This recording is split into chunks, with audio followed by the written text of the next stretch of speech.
बहुत समय पहले एक घने और हरे भरे जंगल में एक छोटा सा शेर रहता था जिसका नाम था किरण। वह शेर बाकी शेरों से बहुत छोटा था, लेकिन उसका दिल बहुत बड़ा था।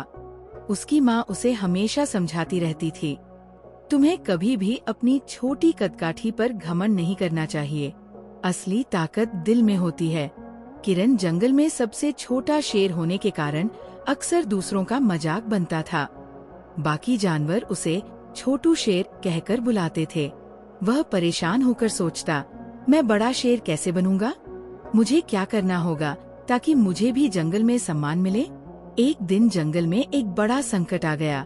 जंगल के पास के गांव में एक बुरा राक्षस आ गया जो जंगल में रहने वाले जानवरों को डराता और परेशान करता था।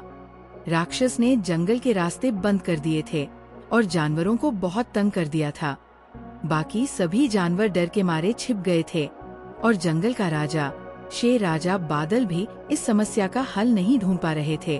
वह बहुत चिंतित था, लेकिन उसने किसी से मदद नहीं मांगी क्योंकि उसे लगता था कि जंगल का राजा अकेला ही सब कुछ कर सकता है। किरण ये सब देख रहा था और उसने सोचा, अगर मैं भी डर कर बैठा रहूं तो कभी कुछ नहीं कर सकता। मुझे कुछ करना होगा। उसने जंगल के सबसे बुद्धिमान जानवर उल्लू बाबा से पूछा, उल्लू बाबा, मैं कैसे इस राक्षस का सामना कर सकता हूँ?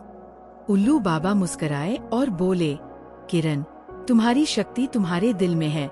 तुम्हें अपनी असली ताकत पहचाननी होगी। याद रखो, जो दिल से बहादुर होता है वह कभी हार नहीं सकता। किरण ने उल्लू बाबा की बात मानी और उसने खुद को तैयार किया। उसने अपनी तेज दौड़, तेज पंजे और शानदार दृष्टि पर विश्वास किया, लेकिन उसने ये भी समझा कि केवल ताकत से काम नहीं चलेगा। उसे अपनी समझदारी और चतुराई का भी इस्तेमाल करना होगा। किरण जंगल के अन्य जानवरों को एकत्रित करने में सफल हो गया। उसने उन्हें समझाया, हम अगर मिलकर काम करेंगे तो हम इस राक्षस को हरा सकते हैं। हमें डरने की जरूरत नहीं है।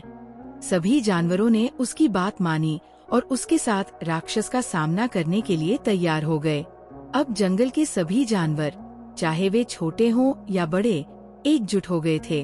उनमें से कुछ ने योजनाएं बनाई, कुछ ने अपनी ताकत दिखाई और कुछ ने अपनी चतुराई का प्रयोग किया। फिर सभी ने मिलकर राक्षस के खिलाफ लड़ाई शुरू की। राक्षस, जो सोच रहा था कि उसे कोई चुनौती नहीं दे सकता, बहुत हैरान हुआ। उसने देखा कि शेर राजा बादल भी आगे नहीं बढ़ रहे हैं, लेकिन एक छोटा शेर किरण उसे चुनौती दे रहा है। राक्षस ने हंसते हुए कहा, तुम जैसे छोटे से शेर से मैं डरने वाला नहीं हूँ। लेकिन किरण डरने वाला नहीं था। उसने अपनी तेज दौड़ का इस्तेमाल किया और राक्षस के चारों ओर चक्कर लगाने लगा। वह अपनी चतुराई से राक्षस को उलझा देता और उसे धोखा देता। धीरे धीरे राक्षस थकने लगा और उसे ये समझ में आने लगा कि ये छोटा शेर इतना सरल नहीं है जितना उसने सोचा था। किरण ने सभी जानवरों से कहा, अब हमें एक साथ हमला करना होगा। सभी जानवरों ने एकजुट होकर राक्षस पर हमला किया। कुछ जानवरों ने उसे अपनी तेज दौड़ से चक्कर में डाल दिया, कुछ ने उसे पेड़ों से गिराए और कुछ ने उसके पास जाकर उसे डरा दिया। अंत में राक्षस पूरी तरह से हार गया और जंगल छोड़कर भाग खड़ा हुआ। जंगल के सभी जानवर खुशी से झूम उठे। उन्होंने किरण की बहादुरी की सराहना की और उसे शेरों का असली राजा मान लिया। शेर राजा बादल भी शर्मिंदा हुए कि उन्होंने अकेले ही लड़ने की कोशिश की थी, जबकि किरण ने अपने छोटे आकार और बहादुरी से जंगल को बचाया। किरण अब जंगल का नया राजा बन गया था, लेकिन उसने हमेशा ये याद रखा कि असली ताकत सिर्फ शारीरिक शक्ति में नहीं, बल्कि दिल की साहसिकता और समझदारी में होती है।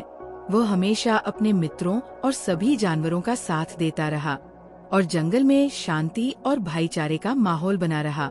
इस प्रकार किरण ने जंगल के छोटे राजा से एक सच्चे राजा का दर्जा प्राप्त किया। उसकी कहानी आज भी जंगल में सुनाई जाती है और हर बच्चा जानता है कि यदि दिल में साहस हो तो कोई भी संकट असंभव नहीं होता। समाप्त।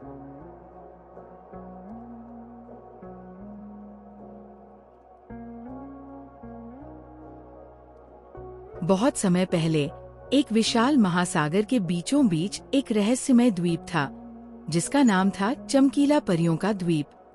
ये द्वीप किसी आम द्वीप जैसा नहीं था। यहाँ के पेड़ सोने जैसे चमकते थे, फूल हीरे की तरह दमकते थे और हवा में भी मीठी खुशबू फैली रहती थी।